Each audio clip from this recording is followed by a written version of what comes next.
Assalamualaikum warahmatullahi wabarakatuh. Saya Leon Nurlianto akan mempresentasikan tentang IT forensik. IT forensik yaitu penggunaan sekumpulan prosedur untuk melakukan pengujian secara menyeluruh suatu sistem komputer dengan mempergunakan software dan tools untuk memelihara barang bukti tindakan kriminal. Di sini ada tujuan IT forensik, yaitu untuk mendapatkan fakta-fakta yang objektif dari sebuah insiden atau pelanggaran keamanan sistem informasi. Fakta-fakta tersebut setelah diverifikasi akan menjadi bukti-bukti yang akan digunakan dalam proses hukum. Kemudian mengamankan dan menganalisa bukti-bukti dalam bentuk digital. Wabarakatuh. Kami akan mempresentasikan contoh bentuk kasus real IT forensik. Pertama-tama kita akan mengenalkan elemen kunci IT forensik. Terdapat 4 elemen kunci forensik yang harus diperhatikan berkenaan dengan bukti digital dalam teknologi informasi. Adalah sebagai berikut. Pertama, pengumpulan, pemeliharaan, analisis, presentasi, media, data, informasi, evidence. 1. Identifikasi dalam bukti digital yang berbahasa Inggris identification atau collection digital evidence merupakan tahapan paling awal dalam teknologi informasi. Pada tahapan ini dilakukan identifikasi di mana bukti itu berada, di mana bukti itu disimpan, dan bagaimana penyimpanannya untuk mempermudah penyelidikan. 2. Penyimpanan bukti digital yang berbahasa Inggris preserving digital evidence. Bentuk, isi, makna bukti digital hendaknya disimpan dalam tempat yang steril untuk benar-benar memastikan tidak ada perubahan. Hal ini vital untuk diperhatikan karena sedikit perubahan saja dalam bukti digital akan merubah juga hasil penyelidikan. Bukti digital secara alami bersifat sementara, volatil, sehingga keberadaannya jika tidak teliti akan sangat mudah sekali rusak, hilang, berubah, mengalami kecelakaan. 3. Analisa bukti digital atau analyzing digital evidence. Barang bukti setelah disimpan perlu diproses ulang sebelum diserahkan pada pihak yang membutuhkan. Pada proses inilah skema yang diperlukan akan fleksibel sesuai dengan kasus-kasus yang dihadapi.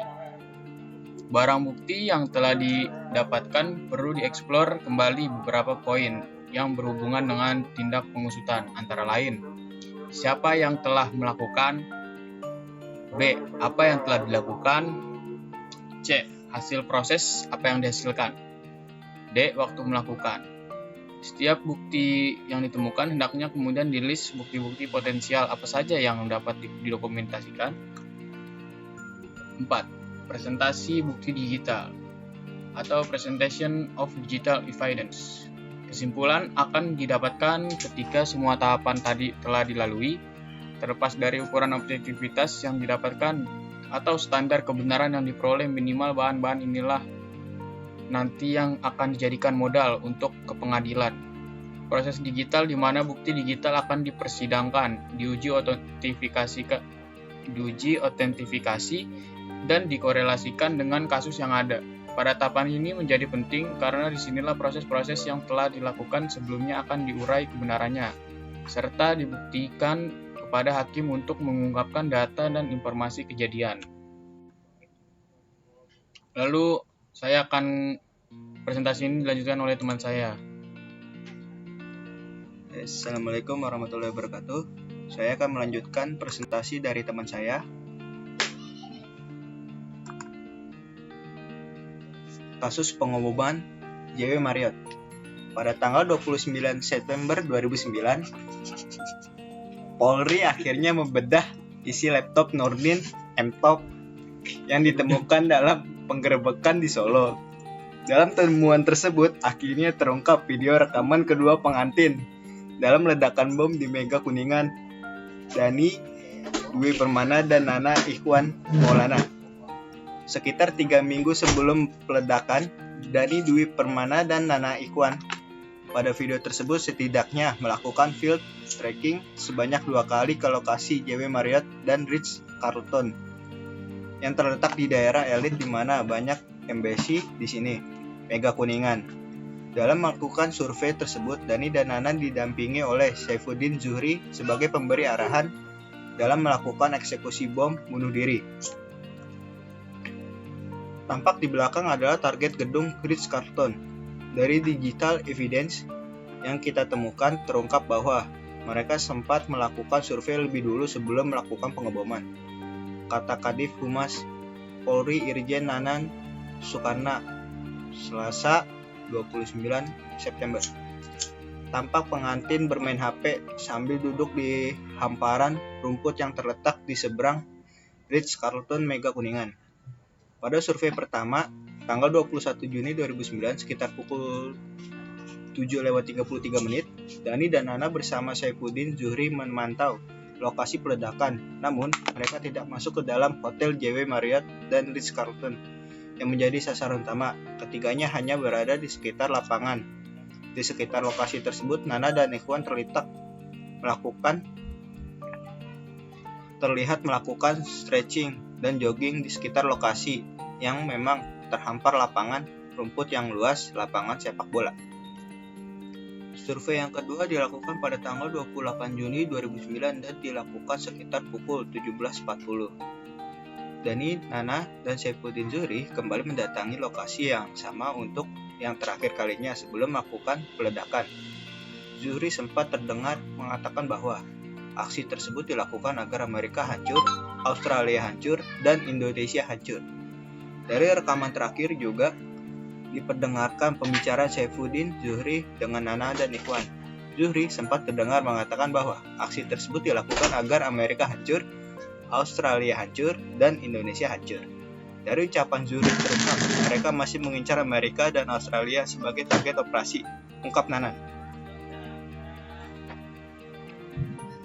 Ya, sekian akan dilanjutkan presentasinya oleh teman saya. Assalamualaikum warahmatullahi wabarakatuh. Di sini saya akan memberikan contoh kasus penggunaan IT forensik dengan 4 elemen kunci IT forensik.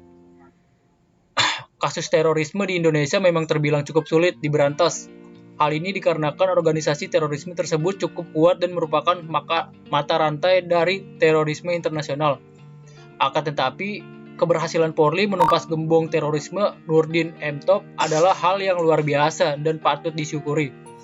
Bukti-bukti yang berada dalam laptop Nurdin merupakan bukti digital yang dapat memberikan keabsahan hukum di persidangan. Adapun kaitan dengan 4 elemen kunci forensik IT yaitu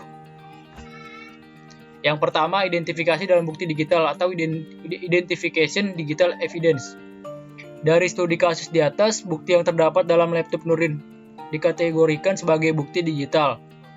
Dari 2 artikel tersebut dapat diidentifikasi terdapat 2 bukti digital yaitu video rekaman field tracking Dani Dwi Permana dan Nana Ikhwan Maulana ke lokasi JW Marriott dan Ritz Carlton.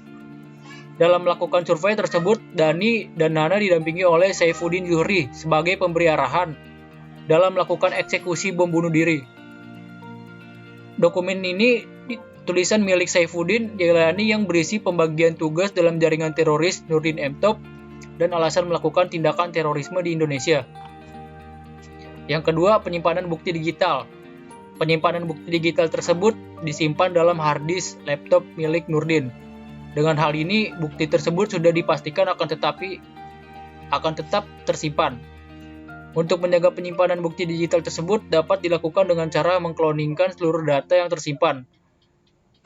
Dan hasil cloningan ini harus sesuai 100% dengan bukti yang aslinya, sehingga diharapkan bukti tersebut dapat dipercaya. Yang ketiga, analisa bukti digital. Dari analisa digital yang melakukan pihak kepolisian, terlihat jelas bahwa bukti tersebut menguak kejadian sebenarnya yang telah direncanakan dengan baik. Bukti ini dapat menjadi bukti yang kuat di peradilan andai saja Nurdin tidak tewas dalam penggerebekan tersebut. Selain itu, analisa terdapat tulisan Saifuddin Zuhri mengindikasikan bahwa terorisme di Indonesia terhubung dengan dunia terorisme internasional atau khususnya Al-Qaeda. Yang keempat, presentasi bukti digital. Dalam penyajian presentasi bukti digital, pihak Polri harus mendapatkan persetujuan dari Humas Kepolisian dengan tujuan agar penyajian bukti tersebut menghadirkan informasi yang benar, tepat, dan akurat, dapat dipercaya. Dan pada akhirnya kita selaku masyarakat juga bisa melihat video rekaman tersebut dengan jelas di TV karena Kadif Humas Polri mengizinkan hal tersebut.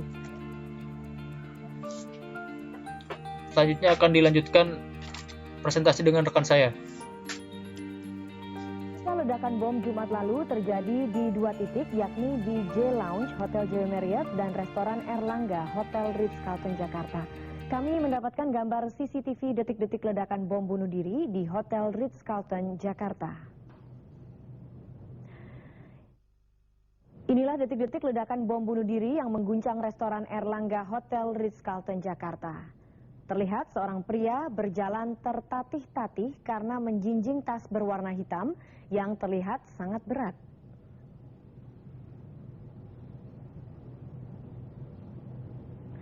Kemudian kita saksikan di sini seorang staf restoran menyambut pelaku dan mempersilahkan masuk ke dalam restoran. Tidak berapa lama, kita lihat 2 wanita juga terlihat masuk ke dalam restoran.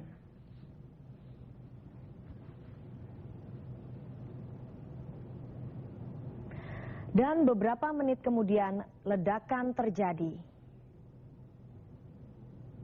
Inilah suasana beberapa saat setelah ledakan terjadi dilihat dari kamera CCTV dari luar hotel. Tampak di sisi kiri layar televisi Anda kaca-kaca hotel pecah dan terlempar keluar. Ledakan di Hotel Ritz-Carlton ini menewaskan 2 orang dan menciderai puluhan orang lainnya.